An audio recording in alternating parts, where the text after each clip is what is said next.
Welcome to Utah Stories. So today on the program, we're talking to someone who's been in retail for quite a long time, especially locally made products in retail. And today we're going to talk about how you survive in one of the fastest growing cities in the nation in retail, especially retail that embraces and supports locally made products. Mary, thank you for being on the program. Thank you for having me. I'll move this a little bit closer. So tell me about how did you start Everything Utah? Well, I wanted to provide a bit of an immersion for those who would come to the city. I found that the local shops that were available, or souvenir type shops, had either a very religiously oriented message, which is appropriate for the founding, fathers of Utah, the pioneers. And then there was a derogatory, kind of a negative connotation that was tongue-in-cheek. And I thought, Utah is so lovely and the people are so lovely, and it would be wonderful to have a place that represents through local products and products that are created to tell that story with honor. Yeah, and so you have everything from chocolate to salt to necklaces and jewelry and just a huge assortment. How did you curate all of those products and gifts that you carry there?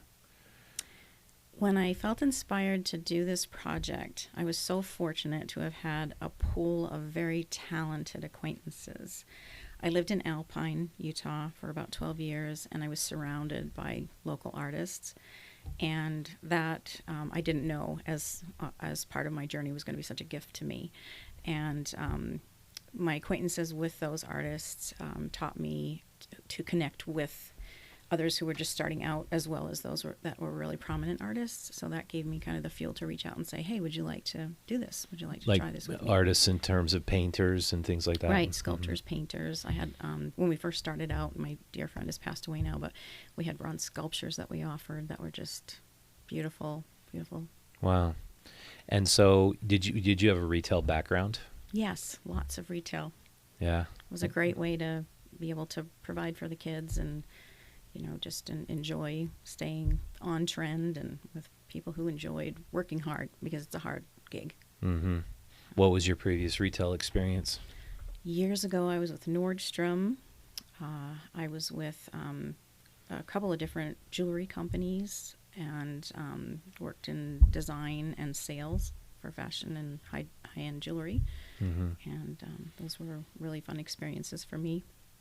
Yeah, and I noticed a lot of new retailers, they kind of just put everything cool all together, and it just feels sort of like that's kind of cool, that's cool, but it seems like you've developed the shop, so you have really specific focal points and areas in the shop that focus on different kinds of products and cluster those products together. How did you develop that skill?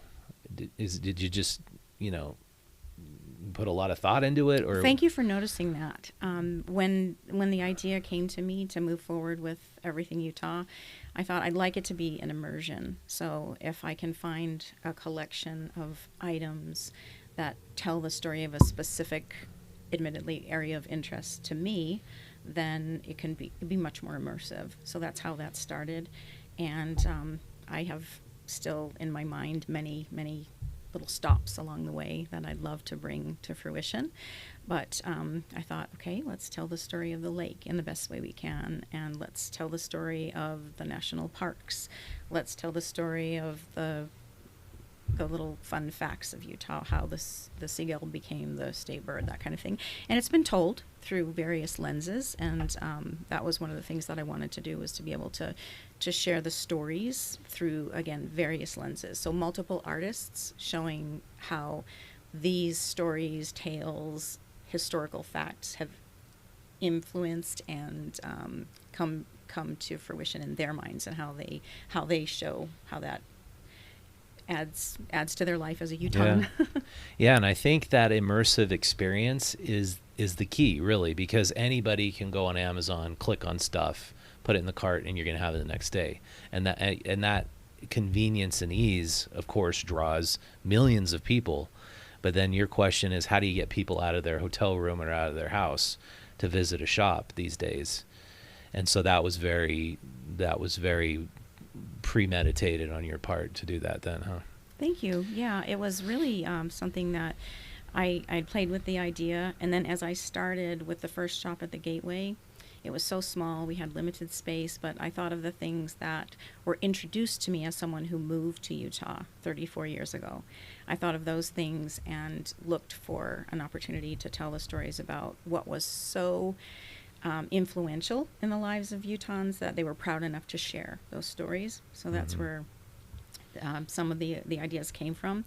And one of the most fun memories I have, if I may, is that the Dugway geode, which has actually become quite rare now, they used to be abundant, and kids would say, "My grandpa has buckets of those in the garage," and they were a little bit taken for granted. And once I opened the store and I sought folks who owned the Dugway geodes and those who would cut them and polish them for us, it started to bring in a clientele that was surprising to me, but it was a mature clientele, like a little above the typical AARP age, and they would come in and they would buy them for each other, and it refreshed memories for them. And watching that was just, it was exciting and joyful and simple, and those kind of things are what kind of incented the next ideas.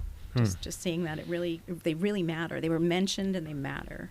Yeah, that's really cool. And then do you change up your products depending on the season as well? Yes, as often as I can. We'll bring in some seasonal items. We have items that are consistent throughout the year.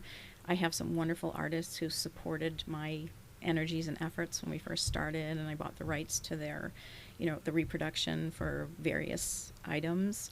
And we consistently have those. We might change up the products that we put those designs on, or change maybe a tagline just for something that moves us or we hadn't thought about, and makes it lots of fun. Yeah, that's really cool. And so when you're also in retail, it seems like one of the most difficult things is to find staff that's as passionate as you are about what you're selling there. Has that been a challenge to find people who really truly know these products and the origin stories of these products? I would say that the challenge comes in that the job is not one that you can grow with. It's not gonna be a career for someone for the most part. So those who are have been immersed in the community and have a career, it's not something they want to step into. It's not big money. It's a joy. It's a joyous offering. Feels like it's something definitely needed in Salt Lake as we grow so fast. Thank you so much for acknowledging that, noticing it. Yeah, and it's just not your run-of-the-mill gift shop where you got your shirts and your stickers and your little trinkets. It really represents a wide variety of businesses, and we kind of were acquainted with that for about 5 years. We ran a Made in Utah festival. So oh, how nice! Yeah. What I love about what has come about from seeking various lenses to tell the story through is that it keeps it interesting. It keeps it emotionally connected. It keeps it exciting and fun, and seeing things, experiencing things through various lenses gives us new perspective, and that's the real joy in it for me. Mm-hmm.